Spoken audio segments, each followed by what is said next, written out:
Well, to unleash such power, God used contentment in Paul's life and ministry. And so Paul's confessing that. He says, the reason that you see me as this great pioneer of the faith is not because I have something different than you. It's because I have the same thing as you, only I used what we both have to allow God's contentment to unleash his power in my life and ministry. Do you understand that discontent robs us of the power of God, because it robs us of the response of our hearts of faith, believing in the goodness and the omniscience and the omnipotence of God. So what did Paul say? Well, look at his simple points. He only has 4 of them. Verse 11, contentment permits me satisfaction with little.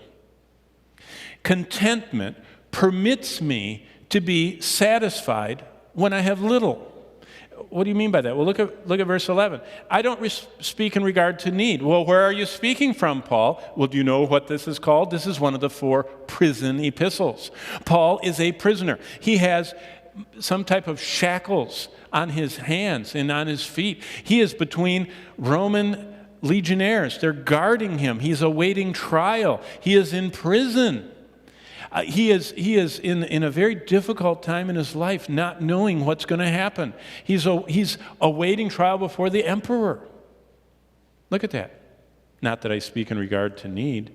I mean, if it was most of us, we'd say, oh, folks, pray. Not only send money, send antibiotic. I mean, the iron is chafing my skin. I think I might get some blood poisoning, And Paul's not consumed with his needs.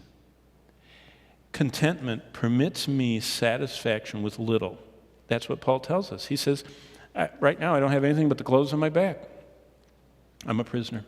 I'm satisfied. Contentment permits me satisfaction with little. Now let me ask you, do a little blood test. What's the contentment level? Are you satisfied with little? Or is your little a constant motivation making you sacrifice for more?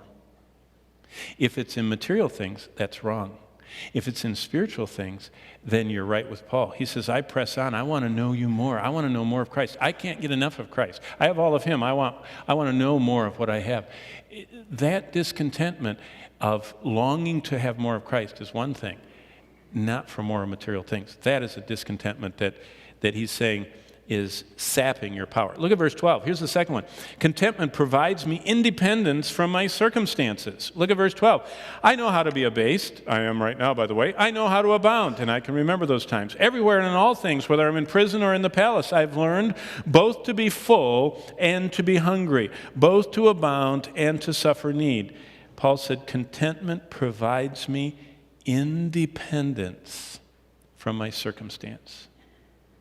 Whatever circumstance I'm in does not dictate how I feel. He says, I'm independent. My feelings, my emotions, my desires are connected to Christ, not to my current state. That's why many believers just go from just feeling the top of the world, when everything's going well and nothing's broken down and they're feeling healthy and they got lots of money, down to the pits when they're sick or when they lose something or when they get in a car accident or when they're delayed in their plans. And it's just like this, emotional like this. And Paul says, no. He says, contentment has allowed me independence from my circumstances.